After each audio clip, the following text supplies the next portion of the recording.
How's it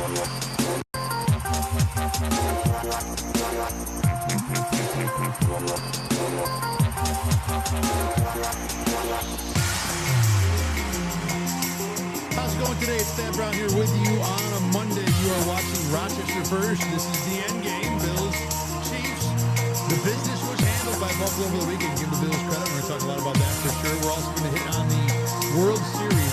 What a finish it was over the weekend. One of the best series I've ever seen. Maybe the best series I've ever seen. So we'll definitely hit on that today as well. Plus, as always, you see this. The weird, the wild, the wacky from the weekend in sports, and I will certainly cover all three with my selection for this week's episode. By the way, you might have noticed that it's like Wind Tunnel Central in here. We were having major HVAC issues in the building, so there are like fans everywhere. There are probably more fans in the building than there are employees right now, which is still appreciated by all of us employees who are in here trying to get work done. But if you do notice the whirring in the background, that is the attempt to keep the building temperature somewhat functional. So I appreciate the efforts there, but that's what the giant sounds are going in the background today. All right, let's start with this Bills game because, look, Bills-Chiefs is the game every year. I know there are a bunch of Bills fans out there that are going to say, look, it's the regular season. We've won this game before, 5 times in a row now. What does it really mean? Again, this show is the end game. So let's talk about the end game, right? Well, there are parts of this game that are very, maybe not very, that are going to be consequential for the rest of the year. There are things that happen in this game that I think the Bills can build on. I think the Bills can use in January. Whether they do or not remains to be seen. There's a large part of the NFL and legacy building that is almost entirely based on how you show up for one afternoon. It's not like basketball or baseball or hockey where you got to win 4 out of 7 4 different times, where there's a large sample size of postseason resume to judge these players and coaches. So, yeah, I could sit here and tell you that Joey Bosa was great. Look at Cole Bishop. Josh Allen was awesome. The Bills outplayed Chris Jones, Pat Mahomes. We're going to talk about all that today. And you can turn around and say, well, I don't care. Let me see it in January. And that's fair. But the conclusions we're going to make today, where I'm going to tell you that there are things that happen in this game that can transfer to January. If they don't, it doesn't make these conclusions ridiculous. It just means in January a different game was played. So, yeah, the end game for Bills Chiefs for sure is probably, or maybe not for sure, we believe usually is 2 months away. But sitting here with the sample size we have from this season, from these two teams, I think there are things that happen in this game that if you're a Bills fan, you should be very optimistic about. I want to see it more. I want to see these things happen week after week, not just in this one game, because I'm looking at my list right now of things that I see, and there's 2 or 3 on there where I'm like, yeah, this was great this game, but 2 games ago in Atlanta, none of it was great. And it just flips that fast in the NFL. So I get the skeptic point of view, and it's not unreasonable. But that doesn't mean we can't have a conversation today about what the Bills did that was good. And to me, the number one thing you start with is Cole Bishop. A lot of times when a guy has a good game on TV or when you're watching in the moment and you don't have time to study because after there's one play made, there's another one coming up 30 seconds later. You'll go back to the tape and say, wow, those 4 plays that really stuck out were phenomenal. But the other 32 where I wasn't noticing player X, he wasn't nearly as good. Because sometimes it's just because those 4 plays are so spectacular that measuring up to that is just not reasonable. This Cole Bishop game is not that. This Cole Bishop game, I thought was better the more I looked at him. There are so many pieces of this game that he did well beyond just the 4 pass breakups that everybody saw. The 4th down stop, the play before that, the play in the end zone with Travis Kelce. That wasn't one of his best, but regardless, he's there having an impact. Cole Bishop, especially in the second half, doing his job primarily as a deep half safety, not every play, but most plays, was very responsible. He was in the right place way more often than not. The Max Harrison interception, as good a play as that is for Max, and he handled that well. He talked afterward about how he had been seeing the receivers make an in-breaking move over and over and over, and figured at some point Hairston was being set up for an out-breaking move, and that's what happened. But what's also happening on that play is that Cole Bishop has Hairston's over-the-top help. And there are two deep receivers coming right at him, and Bishop stayed patient, waited to see which one was going to actually run the deeper route, stayed with it, and basically covered it over the top. So all Hairston had to do after he was in the right spot was field a punt. Really, I think if you want to break down the coverage, and I'm sure on BKL Nightly tomorrow, when Carl Jones and I do the Let's Talk Ball edition, we will discuss further how much of an impact Bishop had in that interception. But from what I watched today, I would make the argument that more than half of the credit for that Hairston interception goes to the way Bishop played that. And he did that all game long. In the right spot, where he's supposed to be. He was aggressive on multiple occasions, coming down low, taking away the short stuff the Chiefs love to do. And give Sean McDermott a ton of credit for how he employed Bishop. In the second quarter, remember, after the Chiefs went 3 and out, their next 2 drives, they were cruising. Straight down the field, short field after the 4th down miss for the Bills, and a touchdown. Next time the Chiefs get the ball, 20-yard throw off of a 2nd and long, followed by a 13-yard run. It really looked like early in that second quarter that Kansas City was just going to dominate Buffalo offensively. That's kind of the feeling you had.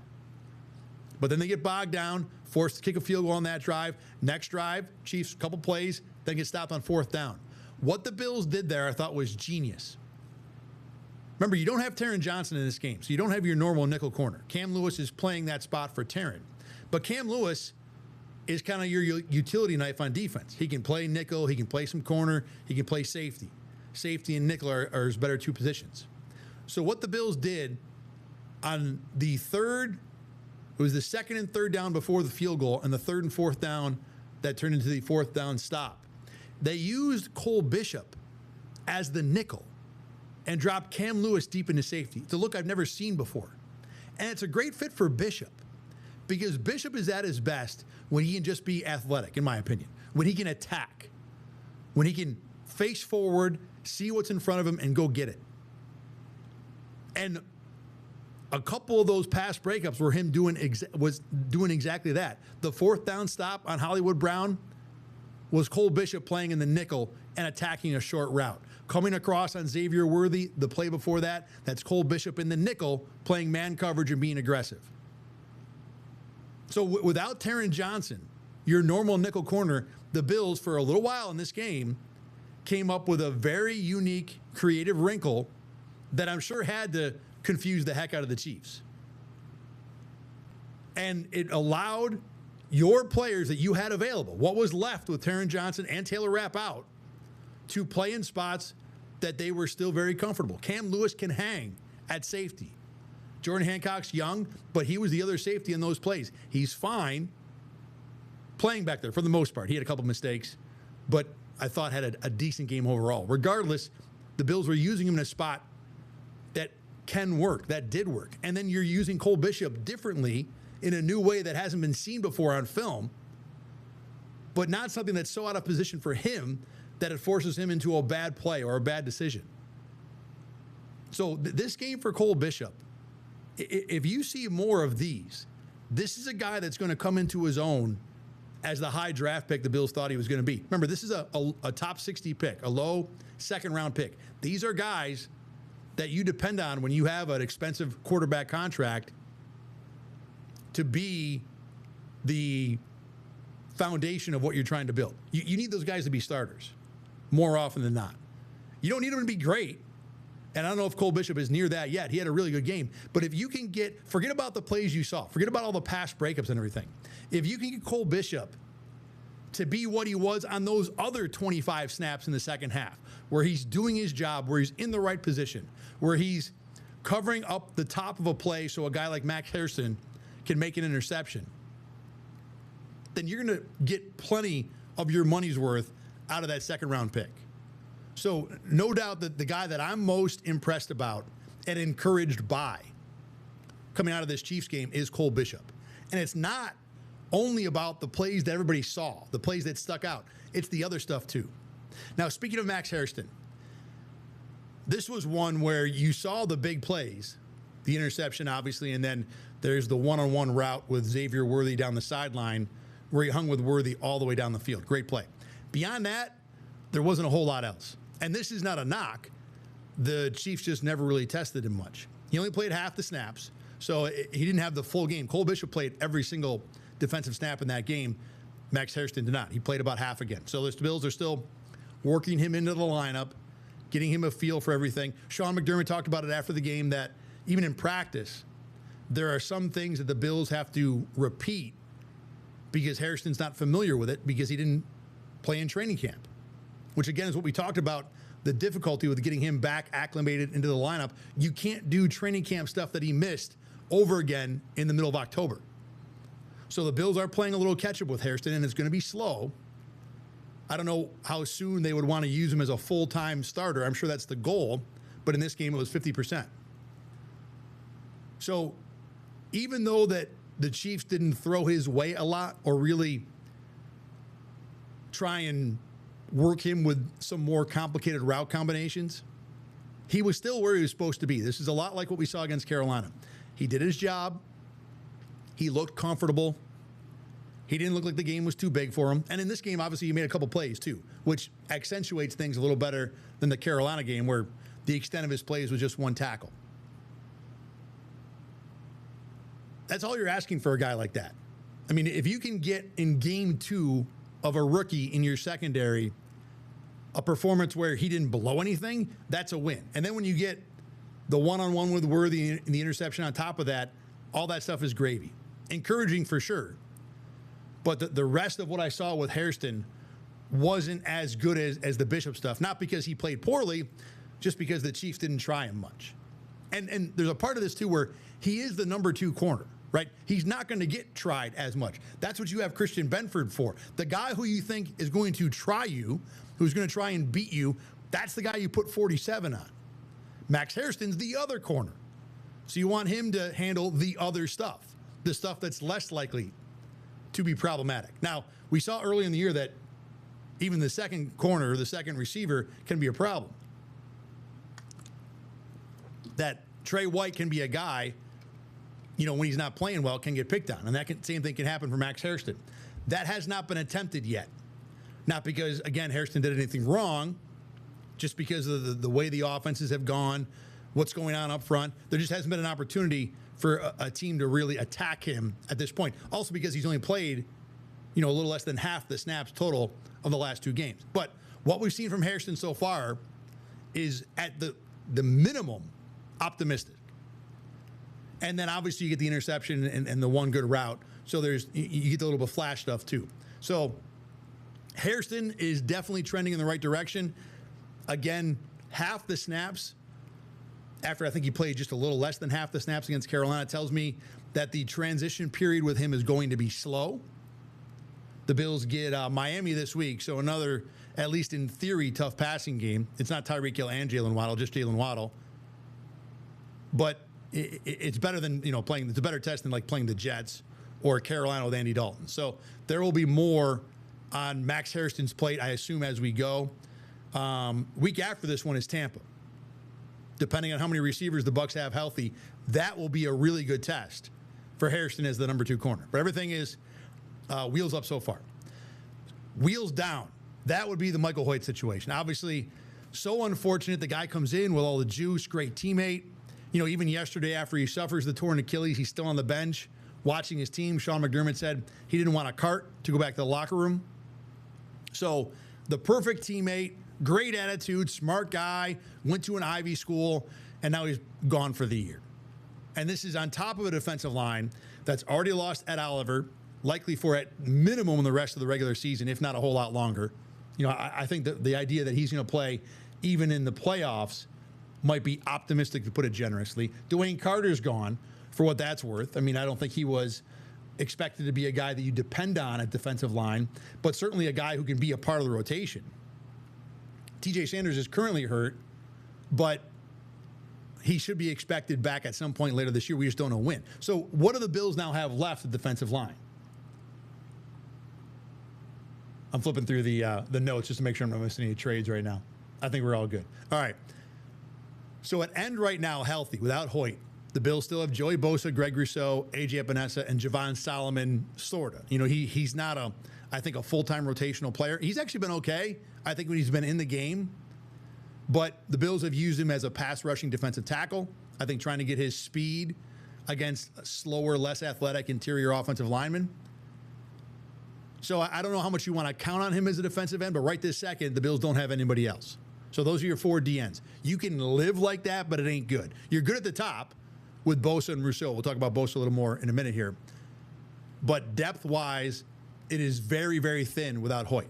At defensive tackle, the Bills have Larry Ogunjobi, Deion Walker, Jordan Phillips, and like I said, eventually TJ Sanders comes back. But what you got there is you have 3 healthy defensive tackles right now, and you got Fedarian Mathis, who's on the practice squad, actually made a decent play at one point yesterday, had a nice tackle for a loss. You've got 2 roster players, and then Jordan Phillips, who I think the Bills wanted to be a practice squad guy, who they're now forced to sign to the active roster. Phillips was actually pretty good in this game, too. So with only 3 guys, I mean, the Bills are going to have to find a body there at some point. You could probably, with Hoyt in the lineup, you could finagle, like I said, Javon Solomon in the interior occasionally. You could probably play Hoyt as a pass rushing tackle occasionally. But obviously with Hoyt out, that latter option is gone.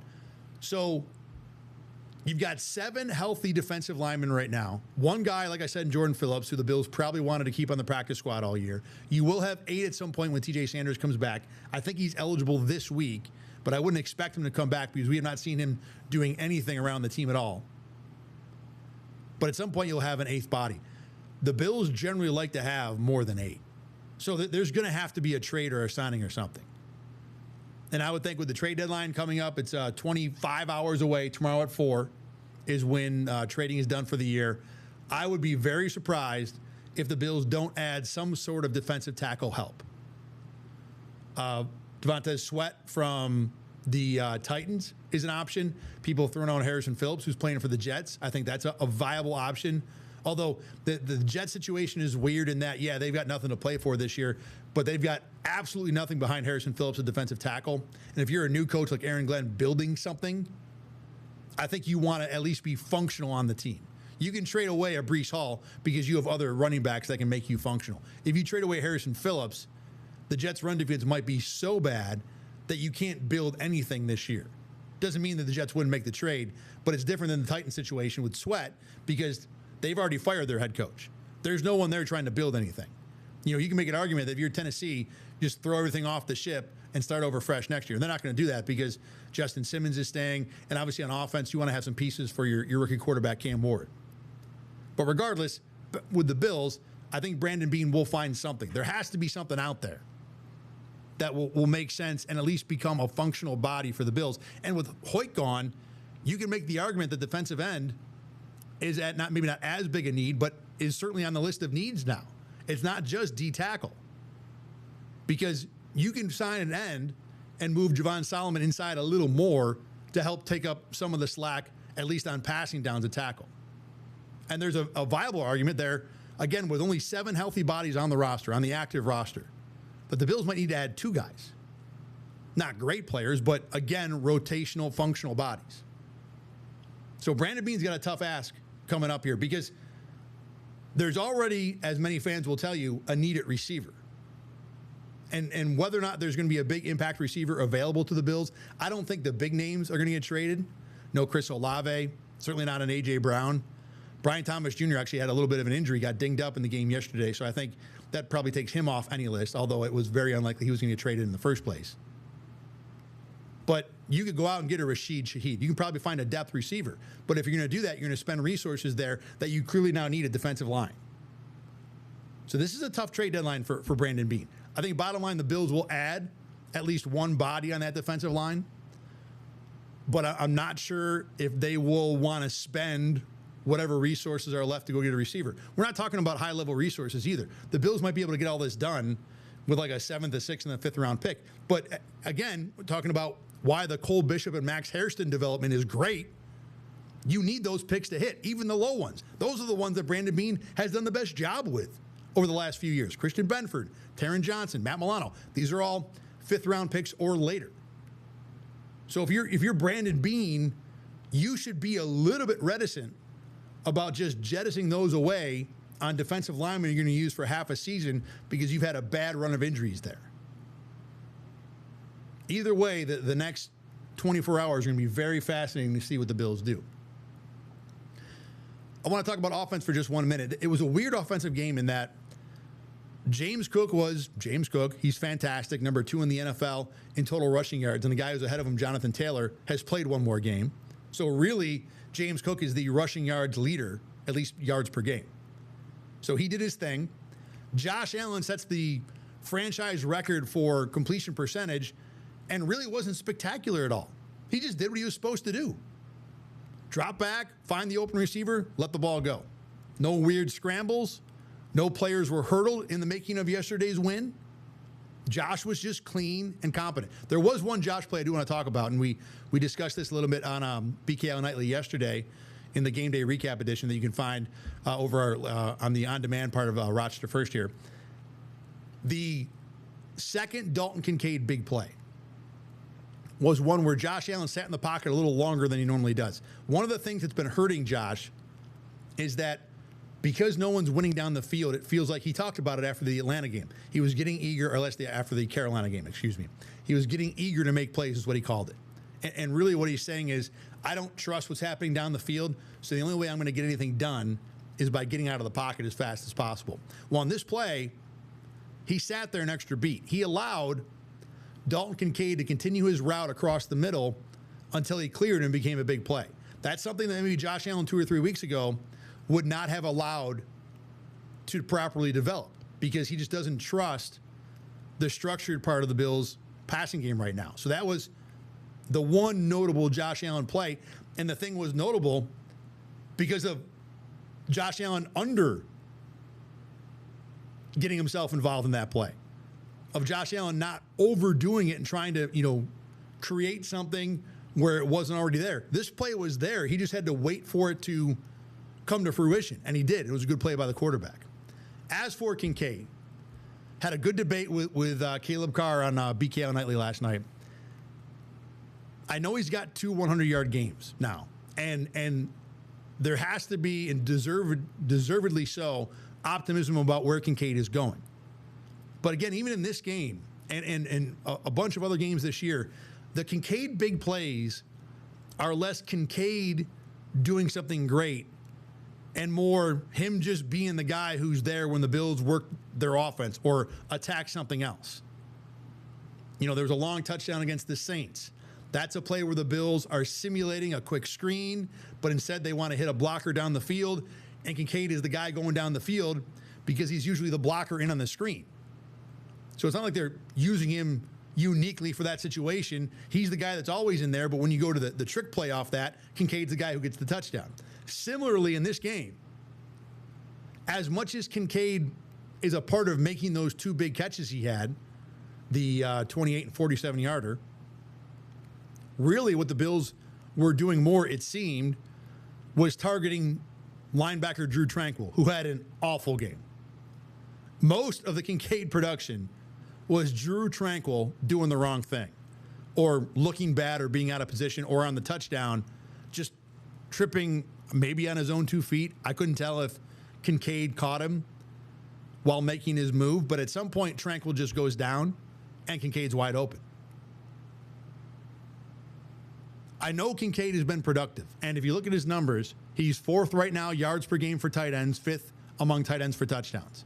But he's not in the top 10 for receptions, even receptions per game. So he's hit on some big plays. He's been the beneficiary, like I said, of being the guy who's wide open after something else is set up. Now, Kincaid has a part in that. You've got to be athletic enough to run all those routes.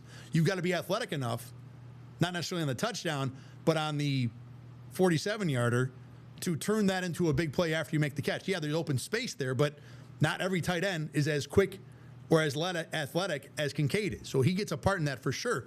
But again, a lot of what happened in this game to get Kincaid open was kind of outside his control.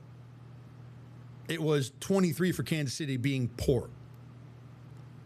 Now, can the Bills do this all year? Maybe. I mean, look, if you have Josh Allen and you have a great running game That's already a lot to occupy the attention of defenses.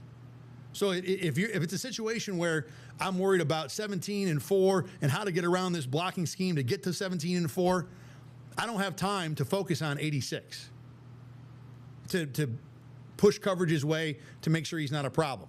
And if 86 is athletic enough with minimal coverage to take advantage, the Bills are fine with that. But what I'm saying is with Kincaid, this is where I'm at with him.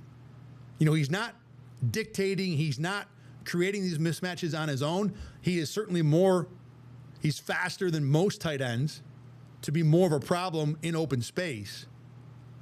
But his open space is very often generated by things, again, that are outside of what he's doing. Doesn't mean he's not having a better year. He's definitely better than he was last year. There are more moments where I like what he's doing on his own. The 12-yard catch over the middle was a nice route by him. But I'm not going to sit here and tell you that I see Kincaid winning routes over and over and over. This is why the passing game has looked like garbage for the last few weeks before this game against Kansas City. He's a part of that. He's one of the receivers who are not doing anything downfield. He's one of the guys not creating separation. He's one of the guys who, when Josh Allen looks downfield, he says, the heck with it. I'm out of this pocket to try and do this on my own. So Kincaid has improved, and there's reason to be optimistic. But this is not a guy who's dictating things on his own, who's creating plays for himself. He's more the beneficiary, again, of other stuff than it is Kincaid doing anything particular on his own. All right, what we're going to do now, I think this is going to become pretty much a regular feature on the Monday show, is let's take a look at the AFC East and see where the Bills are at compared to the Patriots. Now, Buffalo remains a half game behind, and I'll go to New England's schedule first here, because the Patriots' schedule is the biggest problem when it comes to Buffalo winning this division.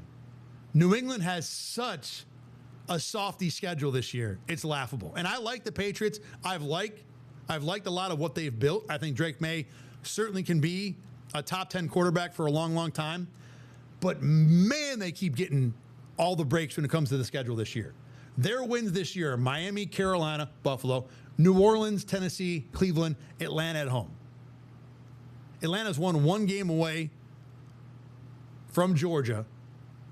And since the Bills game, with Michael Penix dealing with injury issues, has not looked like the same team. So the only game that Buffalo or that New England has really won of any note, Atlanta a little bit, it's the Bills game. Other than that, they're 7-2 right now with 6 wins that I think most teams who are halfway functional would be able to handle. The 42-13 shellacking of the Panthers is looking better by the day, but even then, it's hard for me to get excited about Carolina 5 weeks ago. So anyway, going forward with New England, okay, they're 7-2 right now, and really 1, 2, 3, 4, 5. The Patriots are going to win 12 games without even breaking a sweat. They still have 2 games with the Jets and Miami left. Miami at home. So those are, you got to assume, are 3 wins. So they're up to 10 right there. They've got a road trip to Cincinnati. The Bengals are frisky as long as Joe Flacco's the quarterback, but they're 3-6 now. They might be sellers over the next 24 hours. It could change who they're going to be. So I think it's likely that the Patriots knock off Cincinnati. So that's 11 wins. And then the Patriots get the Giants at home. Now, look, if it was Jackson Dart and Scadaboo and Malik Neighbors, Giants would be a pain in the neck. But with just Jackson Dart and the way New England and Mike Vrabel play defense, I can't see New England or the Giants having much of a chance in that game. So like I said, Patriots have 7 wins right now. 12 seems like the floor for what they could do. Then that leaves 3 other games. You got the Bills game. I'll talk about that one in a minute. At Tampa this week and at Baltimore the week before Christmas. Those are the 2 swing games for New England. All right, so they've got 12 wins. We'll just say, for the sake of argument, they have 12 wins locked up in the safe. For Buffalo to really have a discussion with this, you got to win the game in Foxborough. I mean, if the Bills are going to lose to the Patriots there, now New England's got 13 wins and the tiebreaker. So Buffalo would have to get to 14 to win the division based on New England's schedule and losing 2 to the Patriots if they lost the game on the road in New England. That game is December 14th. So if the Bills have to get to 14, that's 14-3. They already have 2 losses. And then they'd obviously have a third one to the Patriots. So they'd have to win everything else. Now, the Bills' schedule isn't totally crazy to where that's impossible, But the likelihood of the Bills, even after this great win over Kansas City, finishing their season, what would it be, 8-1, including that loss to New England, seems pretty unlikely. So based on New England's schedule, the Bills absolutely 100% have to win the game in Foxborough.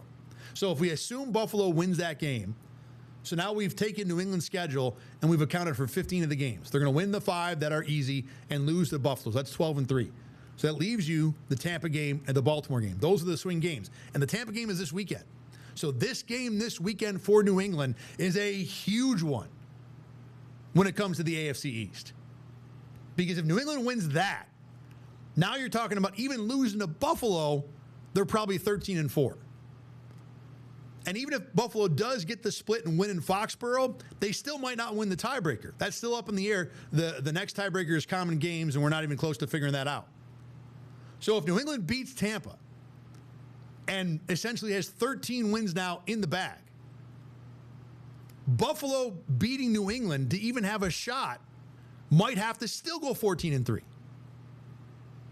So if you're a Bills fan, this New England-Tampa game this weekend is an absolute monster. From the Bills' point of view now that the Bills have that win over Kansas City, it's a huge one. 6-2. You look at the rest of their schedule.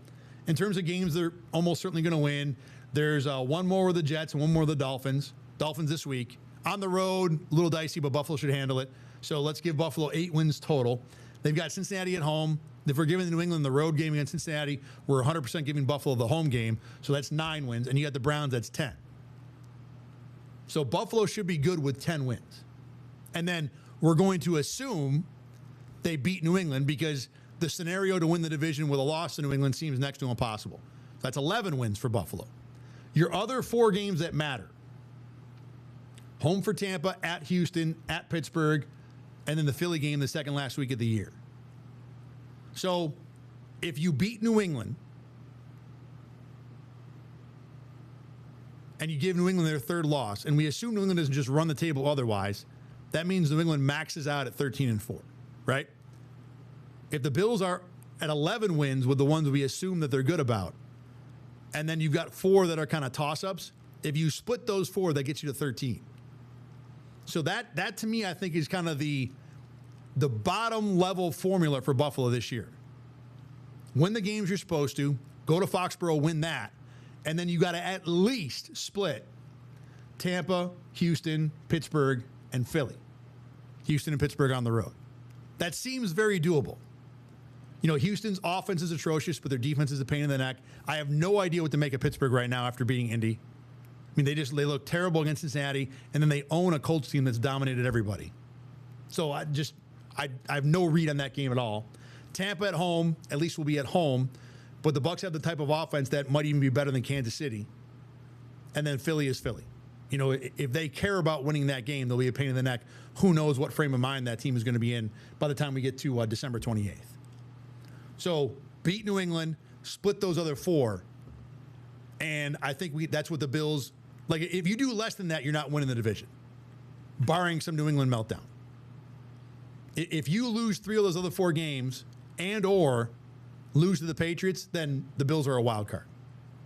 But think about this. If they had lost to Kansas City yesterday, and now you're 5-3, now you got to beat New England and maybe win 3 of those 4. Now your margin for error is 1 loss, potentially. So beating Kansas City kept the door very open for Buffalo to win the division. It's not going to be an easy road, or at least doesn't appear like it will be. Not like it's been the last few years. Not necessarily because New England is really good. They are good, but their schedule is so bad that it's going to take a good amount of work for Buffalo to get themselves back to having that first home game. And can you imagine, you know, the last year of Highmark Stadium and what people have hoped for what the finale is going to be? I mean, everybody wants it to be an AFC Championship game. But if you're a wild card, it becomes really hard to do that. Even if you don't think New England and Indianapolis and whoever wins the South, I guess that's still Indianapolis, New England, Indianapolis, or maybe I think the better thing is, let's say Pittsburgh wins the North. If the division winners are Indy, Pittsburgh, and New England, which is not out of the realm of possibility right now, it's still hard to go out and have everything break right so you can have the home game at the back end of that. So if the Bills don't, I mean, I don't want to say get super hot here, but you've got to play really good football the last 9 games of the year to even have one home game in the playoffs. And it would be very disappointing based on the expectations, what people thought might happen this year, if we get to week 18 and the likelihood is that last home game against the Jets, where the Bills may not even need to play anybody because New England's got the division clinched already, would be the last ever game at Highmark Stadium. I don't think it plays out like that, but with the Patriots improving, with their schedule just being total garbage, that scenario is very much on the table.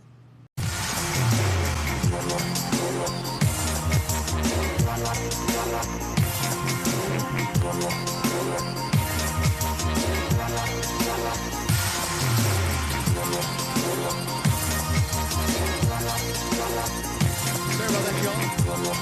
Quick little tech problem. Hopefully it's all solved. We are good to go for the remainder of the show here. A couple more odds and ends I want to hit from the Bills game against the Chiefs yesterday. Number one, a lot's been made all the time when the Chiefs come to town about how good Chris Jones is, how much of a pain in the neck he's been for the Bills, and he has been that certainly a number of times over the years. He was not that in this game. You think about the big name pass rushers. Chris Jones, 2 tackles and nothing, not even an impact. Barely remembered he was on the field most of the game. Joey Bosa, on the other hand, 2 tackles for a loss, had a sack, 5 quarterback hits. I mean, he played like the elite pass rusher.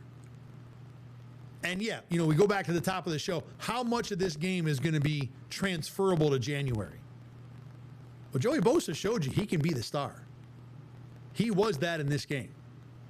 It wouldn't be the first time that Chris Jones has not showed up in the regular season and then has a big game in January. It does tend to happen with the Chiefs. And they're very good, and I think he's very good at kind of storing the resources until they're absolutely needed. But if Joey Bosa continues to play at this level, and he's been playing pretty close to this level most of the year. I don't think you've seen this spike game where he has like 3 or 4 sacks, but he's been a consistent pest when it comes to rushing the passer. He's had good, consistent amounts of pressure. This was, I think, one of his better games, one of his upper level games. But you got consistent production from a guy who's supposed to be your star pass rusher, and the Chiefs did not.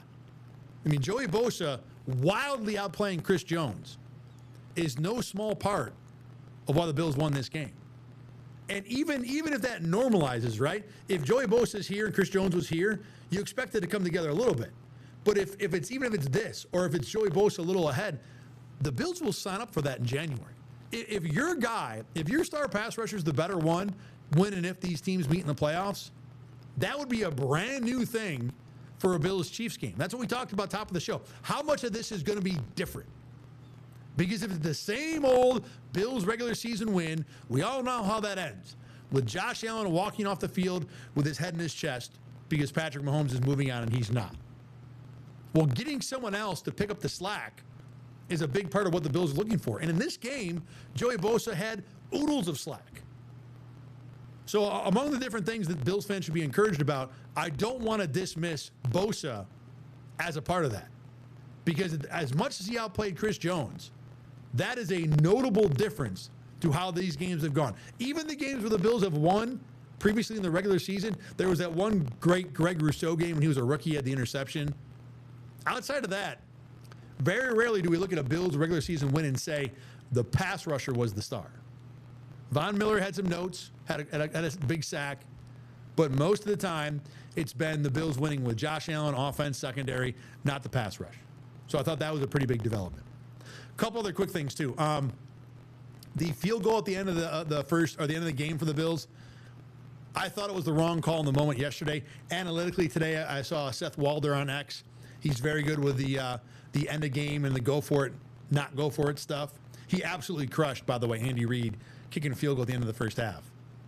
Cost the Chiefs 5% win probability. And you might think 5%, what's that? 5% relative to other decisions is a big, big miss.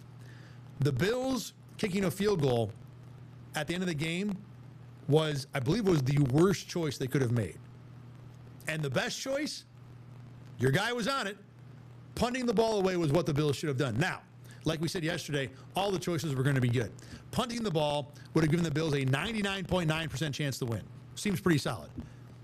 Kicking a field goal or going for it were 99.2 and 99.3. So no matter what the Bills did, they had a 99% chance to win. But the punt was the better call. And again, the thinking is simple. If you miss the field goal, if you go for it and miss, you give Kansas City the ball at like the 40. If you punt, even if you punt it in a row F behind the stands or behind the goalpost, the Chiefs have to go 80 yards in 22 seconds with no timeouts. If you can't defend that, you got no business winning that game anyway. And I know this is still the coaching staff that authored 13 seconds. Doesn't matter. 80 yards in 22 seconds is way different than 40 and 13. So punting was the right call there, and it has been proven now analytically. The other non-Bills Chiefs winning or losing thing was that was the big discussion was the intentional grounding call on Patrick Mahomes, which you all hated. Everybody in the moment said, how do you possibly call that grounding? Because the ball was tipped. Well, Football Zebras, highly recommend you follow them. You'll learn a lot about officiating. Less complaining, more learning. I think we all should embrace that philosophy. They pointed out that a deflected pass is not something that's reviewable when it comes to intentional grounding. You can review it on pass interference. You can't do it on grounding. With grounding, you can do everything else. You can review, was the quarterback in the pocket? You can review where receivers were. But you can't review whether a play is tipped, whether the pass was tipped. It doesn't impact the play. And then even though it was tipped, you can still, as a judgment by the officials, decide that the quarterback is throwing that away to avoid a sack.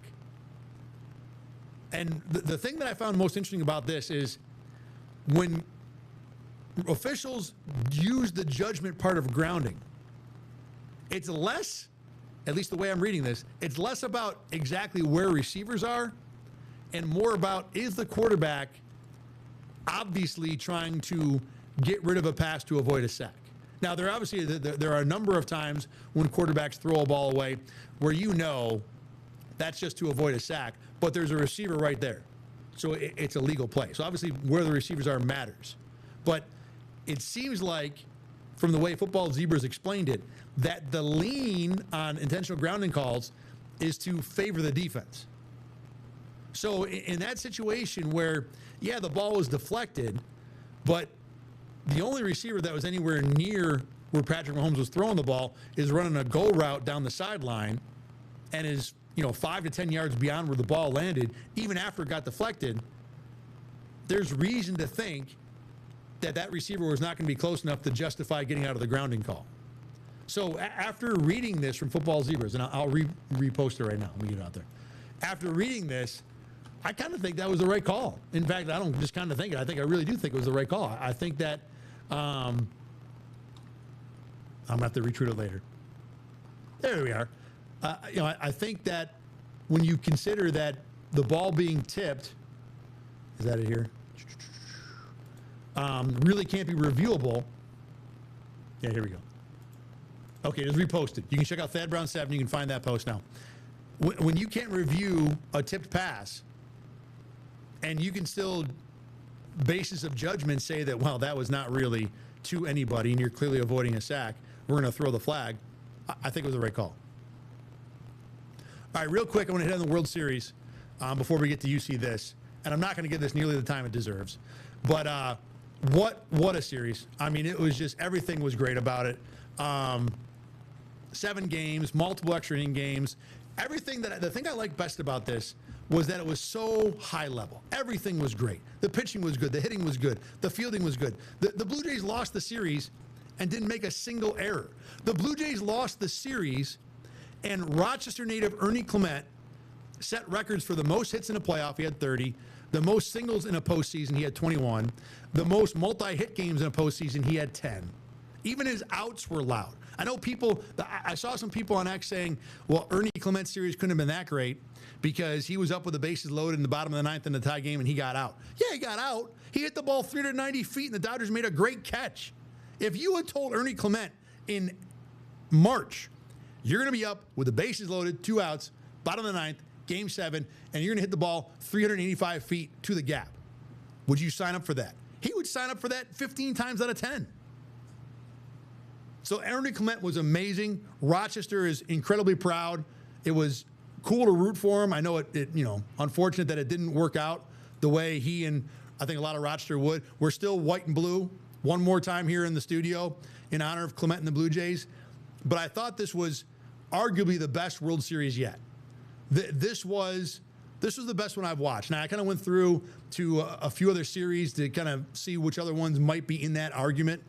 The 2016 Cubs and Guardians that went 7 games. Cubs breaking the curse. That's tough to top. I get that, but I do think that this, in terms of the way it was played altogether, was better. And, when you throw in the 18-inning game, that game 3 was just unbelievably ridiculous. And then you get the way game 7 was played. There's just too many things about this series that topped that Cubs-Cleveland series. I know game 7 was great for Cubs-Cleveland. The other two that I thought of, Arizona Yankees in 2001. 2 of those games were Yankee walk-offs that went 7. Arizona won on a walk-off. That one has an argument just because of Derek Jeter, Mr. November stuff. That was a great series. I think this one tops Cubs-Cleveland, but Yankees Diamondbacks I think is an argument. And then the other one I thought of was Twins Braves in 91. The last 2 games in Minnesota are both extra inning walk-offs. You had the Kirby Puckett home run, the Joe Buck or the Jack Buck, we will see you tomorrow night. That's one of the great calls in all of baseball history. But I had so much fun watching this series. I was mad there wasn't a game 8. It was great. Everything was great. And there were no losers in this series. People on X tried to tell me, oh, yeah, the Blue Jays lost. They're losers. No. The Blue Jays didn't do anything wrong to lose this series. Yeah, they gave up a homer in the 9th inning to the 9-hitter. That's the worst thing they did. But after that, they had multiple threats. They loaded the bases in the 9th. Ernie Clement launches one. It gets caught. They get 1st and 3rd with 1 out in the 11th. Guy gets sawed off on a great pitch, hits into a double play. Those things are baseball things. They happen. There were no errors in this game. There were no egregious coaching, managing decisions in this game. I don't think there's much that John Schneider did running the Blue Jays that you could really criticize. The Dodgers were the better team. They made a couple more plays. They've got $800 million more in resources. This is just how it was going to go. There were no losers. This was as good a series as you're going to get. High level offense, defense, managing, everything was great. And someone had to not win the series. It's unfortunate it was Ernie Clement and the Blue Jays, but thanks to both them and the Dodgers for one heck of an entertainment product when it comes to what we've seen over the last week and a half right now. Or over the last week and a half, I should say. All right, time now for You See This. Caleb Carr is in this week. Rachel Liebert still has things to do on the weekend, so she can't be in today. But again, every single week, we look at the last weekend and the last few days in sports and say, you know what? You see this? You see this thing that happened? Caleb, you're the guest in this one. I'll let you go first. All right. I feel like I'm breaking the rules a little bit here because when you explained the premise to me, you were like, something that happened this weekend. Mine's something that's happening today, currently happening, still set to happen. College basketball. Go ahead. I will say the rules officially are up until this show. Up until this show. So Monday morning counts. Technically, Monday morning counts. And there were games this morning. And there were games this morning. 100%.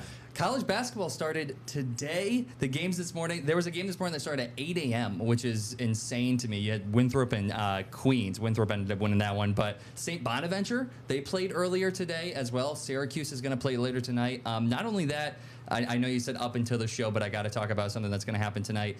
Number 3, Florida is going to play number 13, Arizona. You have a top 15 matchup, something that doesn't really happen that often. Tomorrow, you're going to see one of the best freshmen in the country, Duke and Cameron Boozer. They're going to play Texas, who isn't ranked, but still a very good program. There's a lot of really good games throughout this entire week. And today, I love college basketball. So I was watching that St. Bonaventure game. I was tuned in at 8 a.m. I was watching these games. I love it. I got the Syracuse vintage shirt going today. I can't wait to watch Syracuse play. I believe it is Binghamton. Yep. They played later today. So I am just thrilled. There's quite a while until we get to March where it really, really matters. But I feel like a kid on Christmas morning right now. I absolutely love college basketball. So many takes. Number one, you are right about the 8 a.m. games. This is like tournament Thursday, first week is light. Yes, you know what I mean? It feels like conference awesome. tournaments, and I love yeah, it. It's great. Or the big tournament, either one. It's awesome. Number 2, you know what the first thing I think of? My degenerate gambling brain. Oh, yes. The first thing I go to is that you talk about 3 versus 13 tonight. In a month and a half, one of those teams might be 2-15, right? No, they won't be that bad. But the point is, this time of year, you can bet on anybody. That plus 400 underdog, that team is legitimately good. Absolutely. They could win. The other thing I want to ask, how do the Bonnies look? They didn't look bad. Yeah. I feel bad now because I can't remember the kid's name. There was a kid that went out for like 24 points. He had 5 threes. They won a close one down the end. They were playing Bradley. And Bradley's not a big name, obviously, but a pretty good mid-major. Sure. And they brought it down. It was 69-63. They won. They played the ending very well. They were kind of cold streak the last few minutes, but then they hit a couple threes, had a couple big defensive stops, and they looked good. They looked like they could make some noise this year.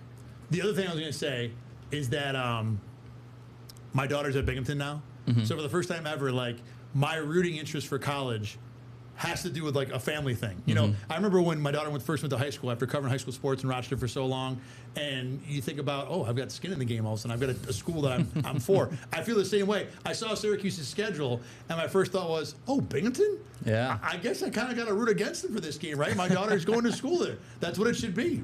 All right.